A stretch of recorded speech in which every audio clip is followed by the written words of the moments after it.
একটা সত্য ঘটনা। লিবিয়ান এক যুবক, নাম তার আমির। সে রওনা দিয়েছিল সৌদি আরব হজ করার জন্য। এয়ারপোর্টে পৌঁছানো মাত্রই তার নামে একটা সমস্যা হয়েছিল। আর এই সমস্যাটা সমাধান করতে করতে প্লেনের দরজাটা বন্ধ করে দেওয়া হয়েছিল। পাইলটকে অনেক রিকোয়েস্ট করা হয়েছিল যে দরজাটা খোলার জন্য, কিন্তু পাইলট দরজা খোলার অনুমতি দিলেন না।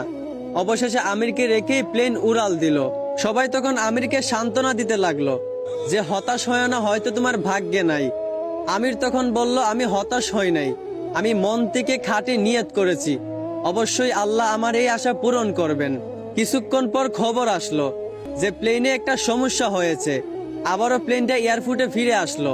এয়ারপোর্টে আসার পর প্লেনের সমস্যাটা সমাধান করার পর আবারও পাইলটকে রিকোয়েস্ট করা হলো দরজাটা খুলে দেওয়ার জন্য, কিন্তু পাইলট আবারও আমিরকে না নিয়েই প্লেন নিয়ে উড়াল দিল।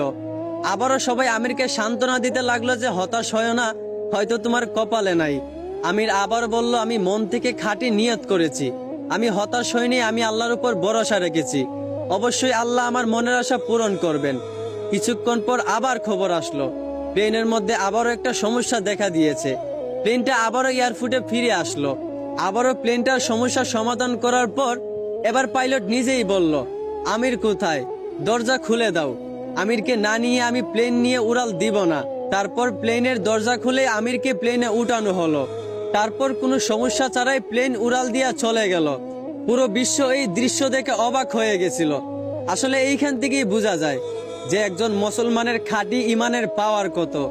এইখান থেকেই বোঝা যায় যে আল্লাহর উপর ভরসা রাখলে অবশ্যই আল্লাহ সহায় থাকেন। আশা করি বুঝতে পারছেন। ধন্যবাদ।